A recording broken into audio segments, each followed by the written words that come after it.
Good morning mga kaibigan. Meron naman tayong motor na papagawa sa atin ni Manoy Bong. Pero ang motor na ito mga kaibigan, simple lang ang problema. O hindi problema, kundi ang ilaw lang niya ay wala na. Ngayon ay bumili ang may-ari ng ng pisa. Ayan o. Yun. Ayan.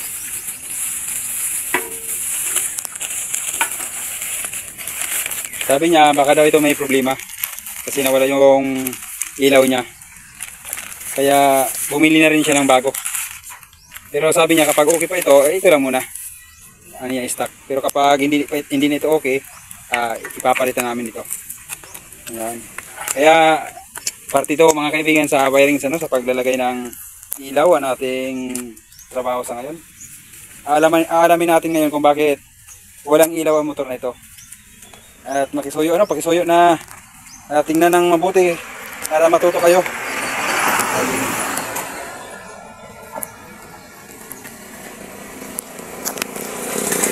Tutusan natin ang may-ari na mag-video. Kasi wala ngayon dito ng ating taga-video, ating batang mechanics pumasok. Irugla tabi sa mayabong. Yan, irugla sina. Kita mo ko naka-stretch siya sa yan. Una natin nabubuksan ito, mga kaibigan. Hindi ka di makuha ito. Bubuksan natin itong kanyang headlight.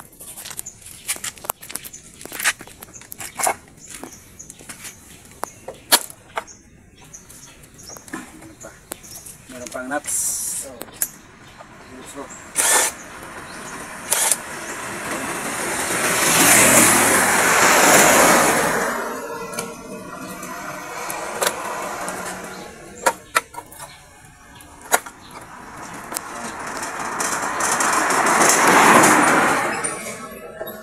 Naka-direct pala yung labong? Direct tayo lang. Nasa susi ba ka? Ako na marang susi sani? Dili na nakasusi? Dili. Isa tag ko yung nasusi. Tayo. Nabukas na natin mga kaibigan. Para malaman natin kung ang may problema talaga ay bumbilya, buksan natin ito. Hugutin lang natin ito. Ayun o. Ayan. Hugutin lang natin ito. Tapos, sunod natin na gagawin, ang supply na ito ng ating headlight, itong kulay black na may stripe na yellow, itong ground nya. Itong red na may stripe na yellow, itong ating high. Okay, ito naman nating low, natin black na may stripe na, red na may stripe na black. Atin siya ititest, subukan natin kung talagang may supply. Kuha tayo ng test light.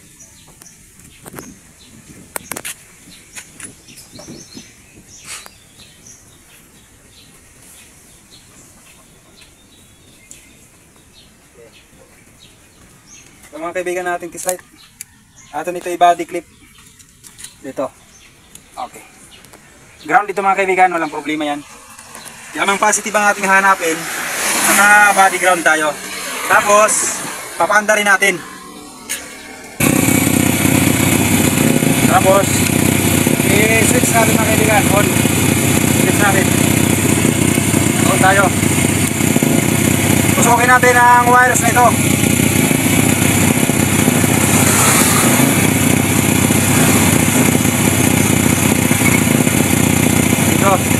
Ito ang high natin. Merong supply mga kaibigan ng high. Ibig sabihin, good ang high. Ano natin sa low. Good. Ibig sabihin mga kaibigan, good pa ito. Ang kanyang switch, handle switch, good ito. Yamang nakita natin na mayroong supply. Okay. Tapos, alamin naman natin kung mayroong ground. Alamin natin kung mayroong ground. Ito natin body clip mga kaibigan. Ilagay natin dito sa sa body.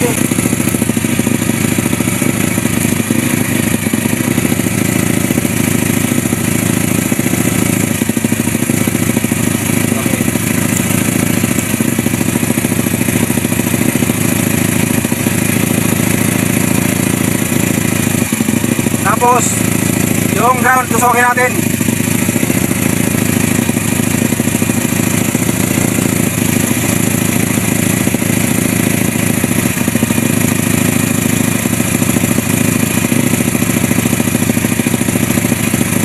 Meron mga kaibigan. Merong ground. Okay. Ganyan lang mga kaibigan ang pag-test. Tapos tanggalin natin ang mobilya. Tanggalin natin ang mobilya.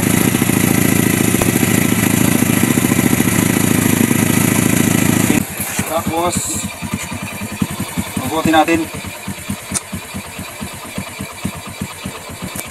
Ibig sabihin nito, bumbilya may damage mga kaibigan. Bumbilya.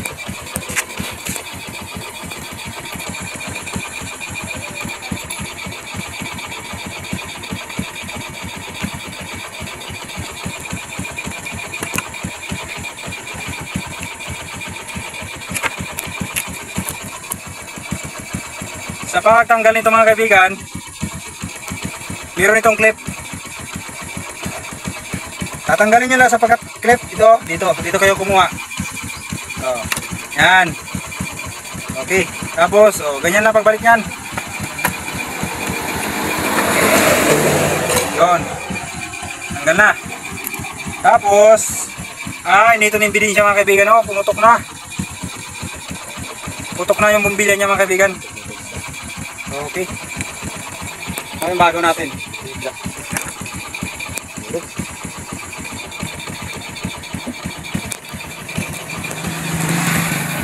Mga kaibigan, oh. Bagong. Parang original yata ito mga pong. Ha? 300. Hindi ah. Hindi isar bigay ba? Sa mga nyo. Kaya nyo. Saya ko ang pilay ko yung mayayuman. Nakagtaturuan ako. Sumagay ko na kaya dito na kung nagdahil ko na. Si Pilay na balikan. Kaya nila sa mga Tapos ilagay na natin.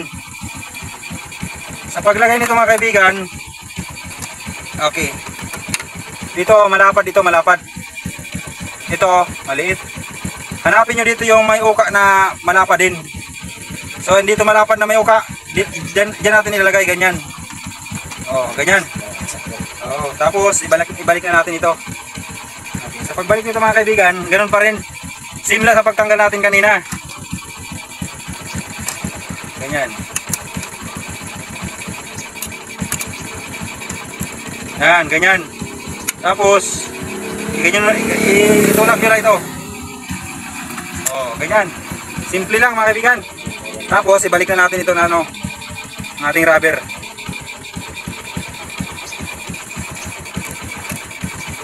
Ganyan lang mga kaibigan, easy lang.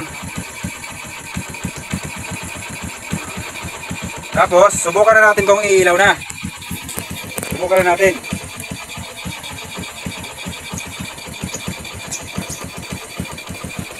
Ang ilaw ng ilaw mga kaibigan. Ayan o. Tapos, low. Ilaw natin. Ay. Good. Okay, ganyan lang mga kaibigan ang paglagay ng headlight, ano? Ganyan lang, tapos ang pag-test pa rin, ganun din. Halimbawa, yung bumbilya nyo ay okay naman, tapos hindi umilaw. Ibig sabihin, dito kayo sa handle switch nagka-problema. No? Kaya yun lang puntahan nyo mga kaibigan. Kaya maraming salamat sa panonood. Ganyan na, no? Easy lang ang paglagay ng ating mga bumbilya sa ganitong mga motor. Kaya maraming salamat. At pag-isuyo na huwag malimot sa pag-subscribe sa ating channel para makakuha kayo ng mga karagdagan mga tip sa pag-wiring sa no. Okay, maraming salamat ulit. Aton, iisip na to.